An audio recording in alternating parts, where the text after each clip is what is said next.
Okay, so today I'm going to show you how I make a kimchi pancake.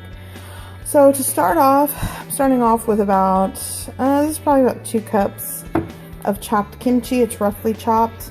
I've got half of a small onion here, and I like to add just chunks of garlic. That's optional. My husband loves garlic, we love onion, so you can actually adjust that.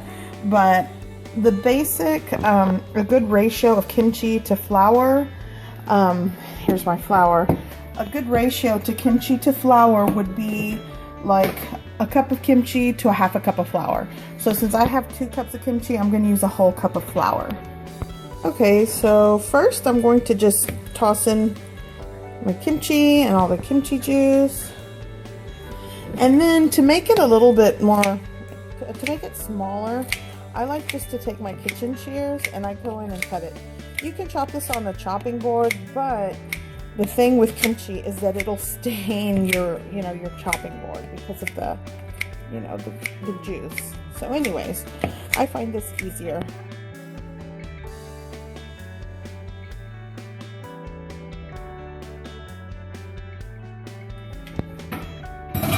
So next, I'm just going to go ahead and add my onion and garlic. Next, we're going to do a cup of flour.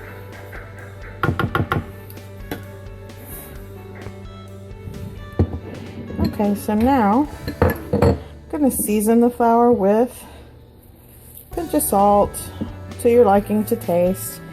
And also, because the kimchi is really fermented, I'm going to add a pinch of sugar. That'll help balance out the acidity of the kimchi. And again, this is to your taste. Just experiment with it. I make these so often that I just kind of know, a pinch of this and a pinch of that, and I kind of know what it is, Okay, so what I'm going to do, I am going to just kind of give it a little toss to mix in that salt and sugar. So next I'm going to get a cup of cold water.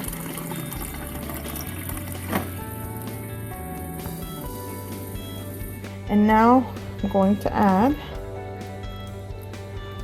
my water. And I'm going to start probably all of it, yeah, a whole cup. And if you need more, just fill it out. But this typically is a really basic way to start off a kimchi pancake.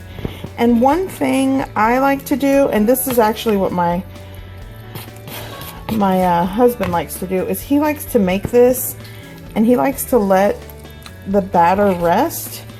And I do notice a difference, because if we make it as I'm mixing it, I guess the gluten in the flour or what have you gets really tough, and if you let the batter rest, it kind of helps get a better, crispier texture. So after I mix this up, I'm going to let this kind of just hang out for about 15 minutes.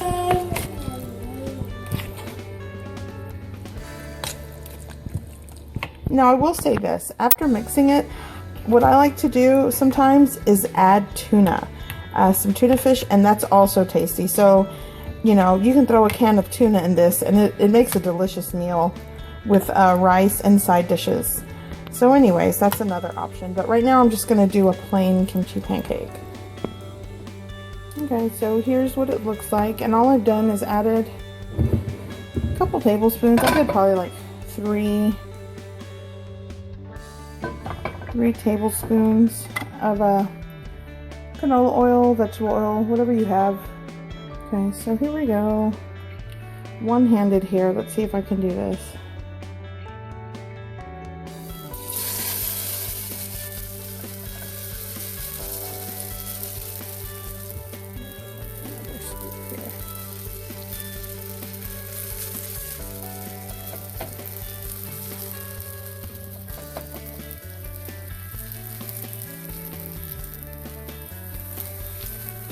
Okay, so now that it's in the pan, you really don't want to mess with it, because you want it to form a really good crust on the bottom.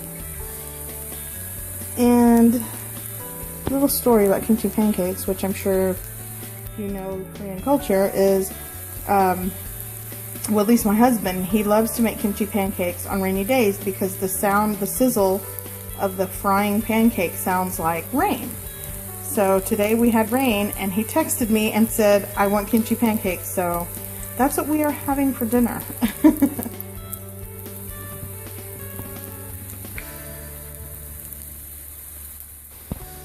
Okay, so it's been about like 2 minutes, and I'm going to attempt to flip this while filming, so let's see if I can be successful here. There we go. Now I'm going to kind of press it down. I'm going to let that go for a couple minutes. And I got this handy dandy thing from my mom. It really comes handy when I'm making kimchi pancakes. It's like a really extra large spatula, so yeah. So if you're one of those fancy cats that can just flip it, you know, in the pan, good on you, but I've had many a disaster doing that. So I use my ginormous spatula. So all in all, it takes like five or 6 minutes to cook. I like to get it as crispy as possible. I like the crispy texture on the outside, so I'm just going to let it go for a little bit.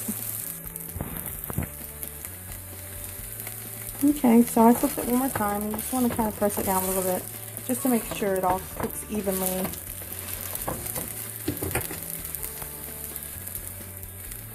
Okay, so I'm about ready to get this out of the pan. I just want to show you.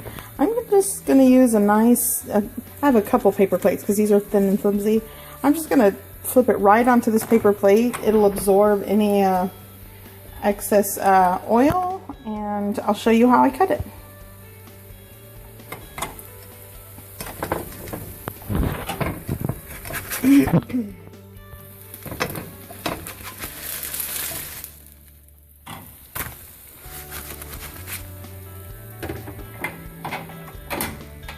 There we have it. So, I'm going to show you how I cut this, and this is my this easy way, and I do this I'll flip it out on a glass plate or whatever. I use my handy dandy pizza cutter. So, let's get it on a flat surface, and away we go.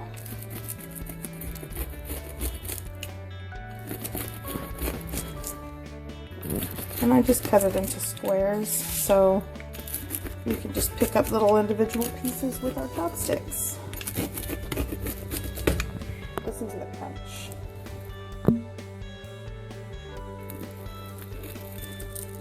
It's super crunchy. So there we have it. I have it cut all into squares, and I will serve it just like this. I hope you try this recipe. I hope you enjoy, and thanks for watching.